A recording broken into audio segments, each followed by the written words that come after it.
All right. So, hi everyone. My name's Regolin. I'm the Sexual Health Promotion Officer at Aqua. I'd like to introduce Lorna today. Lorna is the YEP Project Coordinator at Yakwa, and she'll be presenting a bite on pornography today. So, without further ado, I'll pass it on to you, Lorna. Awesome, thank you. I'm just going to make sure that all the other devices are not going to be in the way. So Kaya, I'd like to acknowledge that I am sitting on Wajak Nangar Buja today, Nyala Kala Nangar Mort King Kala Ninja Buja. And I'd also like to acknowledge that many of you are visiting through different parts of the state, or people may be watching this later in different countries and different lands. I'd like to acknowledge the traditional custodians of this land that was never ceded, and pay my respects to our elders, past and present, and really acknowledge the epic work of the amazing Aboriginal young people that have walked alongside either professionally or voluntarily or in partnership like yourselves at Aqua. It's really strengthened the project that we do. Also, with this year in mind, I'd also really like to acknowledge that the voice is coming up. And I think as professionals, just really holding space for Aboriginal young people and their families, just knowing that some of the conversations are going to be amazing and wonderful, and then some of the conversations are going to be really hard and really challenging. So just holding space for that. All right. Is there anything else that anybody else would like to say, either within the chat or vocally, to acknowledge country today? No. Okay, I will whiz on. All right, so just a bit about us before we get started. So we are YEP, which stands for the Youth Educating Peers. So we're a peer-based sexual health project. So we have a small team of peer educators that provide sexual health sessions in community, largely to the SHBBV target population. So for example, Aboriginal and Torres Strait Islander, migrant and refugee, LGBTIQA plus young people involved in the justice system or in the care system. And we also create content specifically for young people with disabilities. And then we do youth sector capacity building. So my background is as a youth worker. So sessions like today, we also do half day and full day sessions on the same topics as the YEP crew do. So that's really to support youth workers to have a greater understanding about sexual health and bloodborne virus issues. And I also teach you how to do the group activities that the YEP crew do, that you could do them in one-on-one settings or group settings as well. And sometimes youth services find it really valuable to maybe have a PD before the YEP crew go out to do a peer session, so that they have information to be able to go and continue on the work after the crew leave. So topics we deliver are things like healthy relationships, consent, STI testing, safer sex methods, sexting, porn, and LGBTIQA plus 101 and looking after your friends. We also do consultation services. So if there's like a particular niche area or a bespoke issue that you want support around, whether you're a youth service or a sexual health service, we can support you with that as well. And the crew also create educational resources, which you'll see some of today. And they create social media content on Facebook, Instagram, YouTube, and TikTok. So just to give you a bit of a guide through the way that we work, because I will be going through talking about porn today, which may be different than the way that you want to talk about it in your service. So just to give you a bit of a background as to how we take our approach. So largely we're guided by the Youth Work Code of Ethics. And a really key part of that is seeing young people as the primary client. So seeing that the issues that they want to talk about, how they want to talk about it, and how they want to learn about it is really a key piece of what we do, and it's client led. So there's kind of like this been long history of young people kind of being seen as like, oh, they're not using technology appropriately, they're just going to use it scarily. If we kind of rely on a like just don't let them use it approach and abstinence, we know that that's not going to work, and we really need to be giving them the tools to be able to live out safe and pleasurable experiences in a way that's healthy and informed. And to do that, we really need to include digital experiences within their sexual lives. We're also guided by the Healthy Sexual Development Framework, and we take on a harm minimization approach. So often that's something you've probably heard of in the AOD space, that we know that if we give prevention, people may either delay their use, or there'll be someone that will help a friend, or maybe they'll decide not to use. And it's the same around sexual health. Research shows time and time again, the more information we give to people, they're actually going to delay experiences, or they're going to seek out experiences that are healthier and more informed for them. It's realistic young people are going to have sex and explore online. It's humanistic. So going back to that youth work code of ethics, respecting their decisions, sex positive. So seeing sex as and relationships as something that's something that young people have a right to. It's a human right. And there's also a lot of costs and benefits of us working in a prevention space rather until waiting until harm or illness happens. All right. So before we start talking about how we work with young people through porn, I'm not on TikTok. I'm just keep an eye on my time. It's good for us to have an understanding about what young people are even doing. So largely adults, and ourselves as professionals included, tend to overestimate the amount of pornography that children are using. So just under half of children aged 19 to 16 surveyed had encountered sexual image in the last month. And usually the first time people are having this exposure for the first time or the first couple of times is actually by mistake. So searching things on Google or trying to do a school project or a friend showing it to them.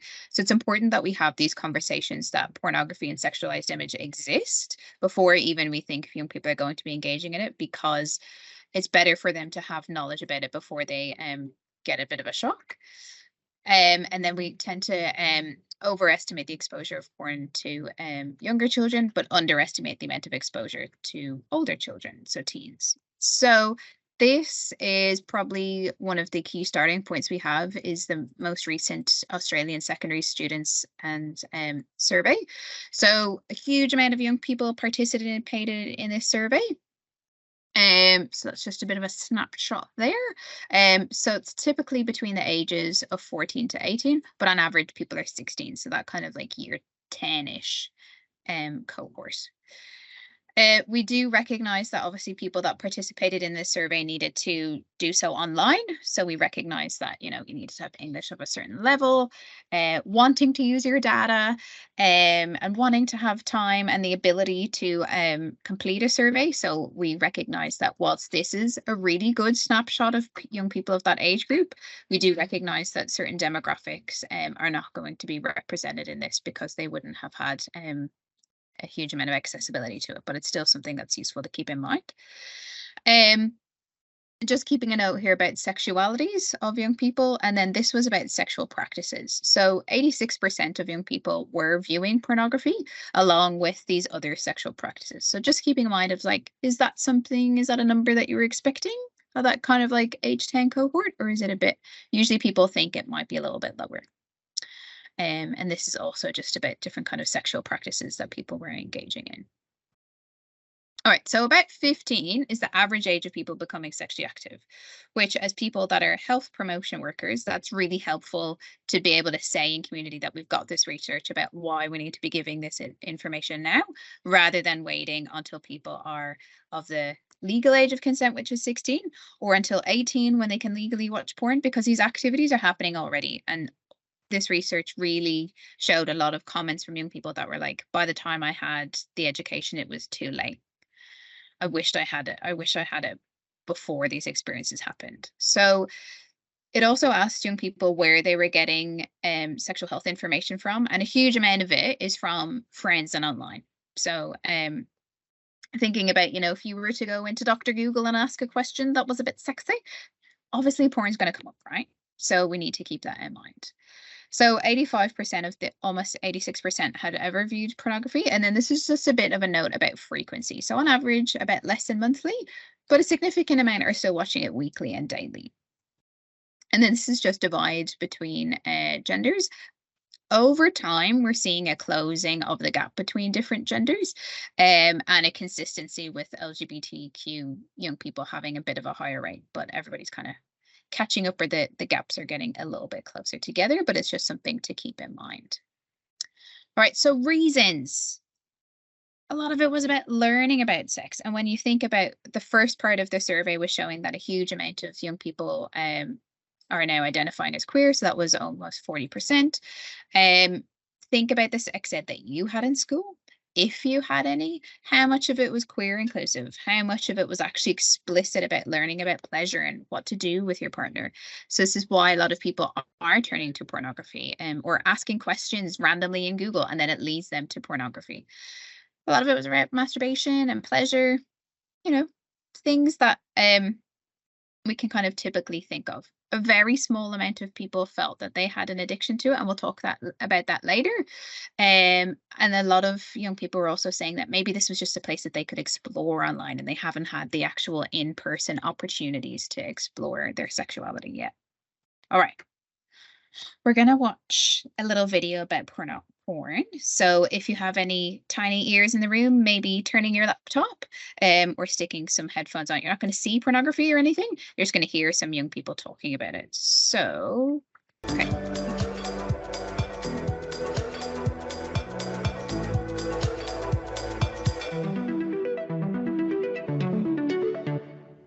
Do I watch pornography? I do. Yeah. Yes. Occasionally. Well, I have a boyfriend, so please don't put that in. I know a lot of people that have. I know a lot of people that do. No. Yeah, of course. Doesn't everyone? It's so problematic. It's fetishistic. It's tokenistic. It's racist. It's sexist. Oh my God. Yes. Yes, I do. You know, I used to be like an addict of porn. Really? Yeah, like terrible. No. No, honestly. No, not my kind of thing. I love pornography. I personally don't use it, no. No, I don't. I've never been into it. It's just not my thing, really. No, yeah. All right. If we had more time, I'd have a discussion about it. But I guess that's just to give you an understanding about the different views that young people have, and often as professionals, we may make an assumption. Can I just clarifying that everybody can see the screen again? Uh-oh. Yeah, so we can see that there's even different friends here, and they're even shocked and surprised that like some of them had different views and opinions of each other. So it's important as professionals that we don't just make a blanket assumption about the young people that we're working in. All right. Also keeping in mind that as we had COVID, this is just an example of the first lockdown we had, and we definitely saw an increase in that. So really when we're working with young people about pornography, it's about trying to avoid our own assumptions and our opinions about it, but supporting them to be able to go through porn literacy like we would any other media, and supporting them about literacy of it. So could it be negative? So yes, mainstream porn in particular could support people to establish ideas about objectifying people, maybe having unrealistic sexual expectations, which is a huge thing we see with young people, relationship problems, maybe a loss of interest, and then some people may lead down a path of addiction. But it can also be positive. For some people, definitely report things about then feeling greater experiences of autonomy, maybe learning different things that they can do, and definitely for smaller subpopulations having education around their grouping, maybe the first time they've ever even seen themselves. So some more positive effects could be that they feel maybe less repressed about sex. They could be more open-minded, maybe learn about what other people are into and be more tolerable to that. Young people in the study that we first looked at and talked about how they might use it for pleasure and to gain education, can also be used within a relationship, and can also help those people from minorities maybe find an identity and also use it as a tool to talk to their partners about it. So this is our Pornisms activity. So this is an activity that we use at YEP to be able to support young people to start pulling apart those conversations about the myths that porn can portray, and really what they would like to see within their own lives. So you can download this resource. I believe it was originally established over East, but classic YEP. The YEP crew has taken this kind of under their own wing, and they've kind of made some of their own cards in which they use. So if you do our porn and sexting PD, we can come out and do that to you in your workshop, or if you're out in the regions, we can do a webinar to kind of walk you through this activity in more detail, but this is just an example of it. So let's just say it would be like you hand out a card and it says people don't want any foreplay, and then you support a group of young people or even your individual to talk about, like, do they think that in real life that that's true? Because we recognize that you might have a group that some people may view porn a lot, and you may have people in the room that have never seen it. So just supporting them to pull these conversations apart about what they think is true, and then also you be supporting and establishing that conversation about like what some of the myths are and what is fact. You can also use some of these cards to maybe encourage them to think about different services that they can reach out to. Or the card, for example, like people talk about their STI test history before they have sex, supporting them to really understand the background of what happens in porn. So obviously that is something that you don't see on screen in mainstream pornography. Sometimes you do see it on some ethical porn videos.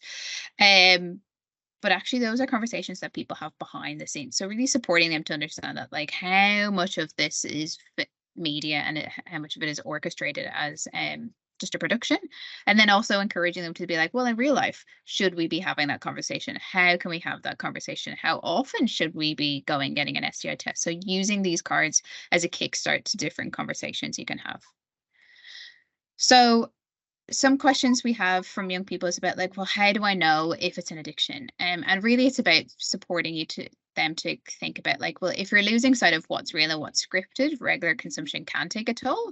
And it's about like, I can't as a youth worker tell you what an addiction is or what's problematic for you. That's on you. So you know, if it's making you stopping do things from you're wanting to do, you know, like has it stopped you going to school or work or hanging out with your mates or connecting with people, or if you personally feel distressed about it.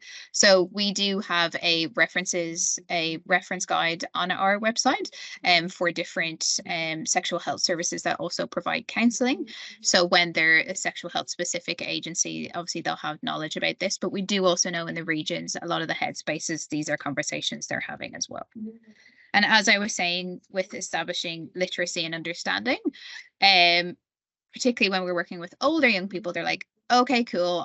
We've had the conversation about like what mainstream porn shows, but what should I actually be looking for if I'm looking for ethical porn, which does exist. Sometimes it's called feminist porn, and really it's about upholding and supporting people to be kind of their creators and their content. So this is just about like what particular things you can support those older age groups to be looking for, about like, you know, what techniques are used, how is it actually produced, and what's the purpose of it, you know, like who is it being tailored for. And then also supporting young people to think about, well, after you watch that particular piece, like how do you feel afterwards? Is that a feeling you want again? And often they're the young people that come to us that are saying that like, oh, I'm looking for something a bit different because I'm not feeling great about where I'm at right now. Now, sometimes the majority of ethical porn, because it's ethical, the people are being paid a proper wage and they continue to be. Mainstream porn will often just pay people once off, whereas ethical porn will be like, you know, traditional Hollywood movies that people still get royalties afterwards. So that often means that there's like a paywall. But some sites then do have a small bit of content that you can watch for free, so people can access that as well. Another video that we like to support young people to establish their understanding about like the differences between porn sex and real sex is this one. So just give me a second and I will link that up for you. And we find this one is often good as well if people are feeling a little bit too shame about starting the conversation or a little bit reluctant Porn is to engage. different from sex in real life. Let's find out how. Porn star penises are 6 to 9 inches. Civilian penis? 5 to 7. And while porn stars have very little hair down there, in real life 65% of women and 85% of men do. Indeed, female porn privates tend to sport a similar look.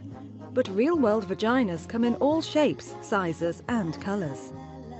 As for arousal, real people need 10 to 12 minutes to get going, while porn stars...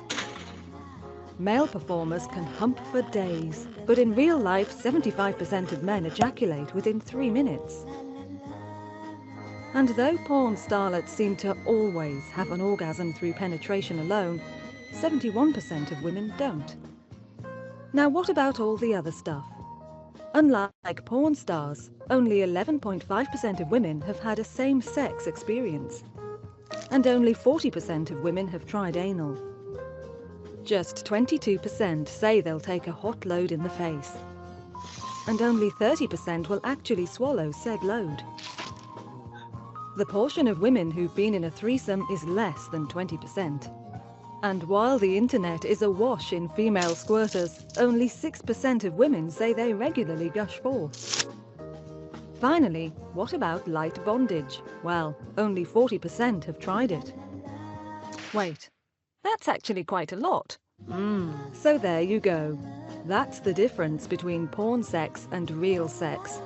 Feeling hungry?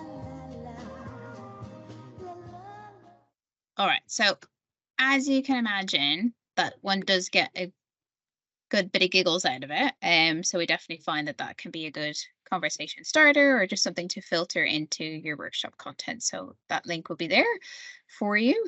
As I was saying, we were talking about ethical porn.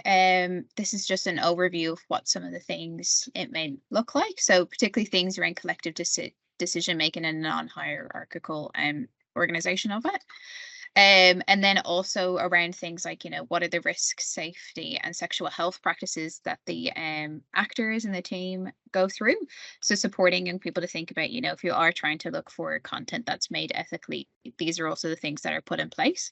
And then also saying that, this is conversations that, people in an ethical workplace are having around before they make pornography. And these are the same conversations you should be having with your partner before sex. This is just an overview of about some things that if people are trying to look for ethical porn, some more things they could look out for, particularly around things like, do they look of age? How do you know if consent has been given? Are people included of diversity and not kind of in a fetishistic mode? Who's the audience for? And really trying to see, can you find a bit of information on the website about how people have actually not been pressured and what their working conditions are like. So I'll just leave those notes for you there because I'm just aware of the time. And really it's about supporting young people to not just end the conversation on pornography, but also thinking about how some of the myths and stereotypes or things that we see in mainstream pornography are portrayed about how this doesn't exist in a vacuum. It's really about how it's seen in a broader social cultural context. So supporting them to do things like unpacking healthy and unhealthy relationships. So this is another activity that we use if you were to come to our healthy relationship and consent workshops, or that you were to invite the crew out. This is an activity that they do. So it's about supporting young people to have a discussion around different activities or situations, and then unpacking through a continuum or a yarning circle about is that a healthy or an unhealthy thing, or maybe they're not unsure where their boundaries at. And then also obviously talking about consent. So this is another resource that we use. These are our consent cards, which I'm very excited to say are now available to purchase on the WAC store as hard copy. If you don't feel like downloading and laminating for your life, you can get those for low cost on the WAC store. But you can also download them from our website because we know that cost can be a barrier for people, and just sometimes having anything at all is advantageous. So these particular cards go through different situations, and they were created by young people in community in a broad consultation for about 18 months about different situations in which they wanted to be able to talk about with their peers and their partners. So yeah, feel free to access that. And really, I guess when having these conversations, it's about providing space for an open communication. So really initiating these conversations. Young people aren't going to randomly start talking about pornography with us. We need to be like, if you wanted to have these conversations, or maybe you've seen something in your youth service or your community and you're like, I'm just going to play this video. What do you think? And all those kinds of things. And really it's about supporting young people to know that they have agency and the right to have healthy, fun, and pleasurable sexual experiences. And that does include what they're doing online and digitally, because young people aren't just living out these things either in real life or online. We definitely, in a post-COVID world, and also just Gen Z, are living these things simultaneously. And we need to be creating that open and supportive environment for young people to just be able to live out those physical and emotional safer and healthier lives. So this is our referral resource that's based in Perth and Burloo. And we also have one that we recently made for Kalgoorlie. So you'll see all the different services with key codes on the left, and what it looks like. So yeah, please go on our website to download that. We also highly recommend the resources from SECA, which are particularly made for people with disabilities, but we find them amazingly accessible for visual learners. Definitely jump on the eSafety Commissioner. They've got a huge amount of resources, and for young people as well as professionals. We've got Yarning Quiet Ways developed by Department of Health. And then the Talk Soon, Talk Often resource, which is also now available as an app. And you get the FACS website. So please do follow us on socials. And that is our presentation. Wish I had more time to go through those activities, but feel free to ask us questions, or like I was saying, invite us out to your agency or request a webinar if you're out in the regions, and I'll be happy to do that. But yeah, that's us. Any questions? Well, thank you then, everyone, for attending. And I guess we'll catch you in the next bite. Okay, see you soon. Thank you. Bye. Thanks, bye. Bye-bye. Thanks, bye.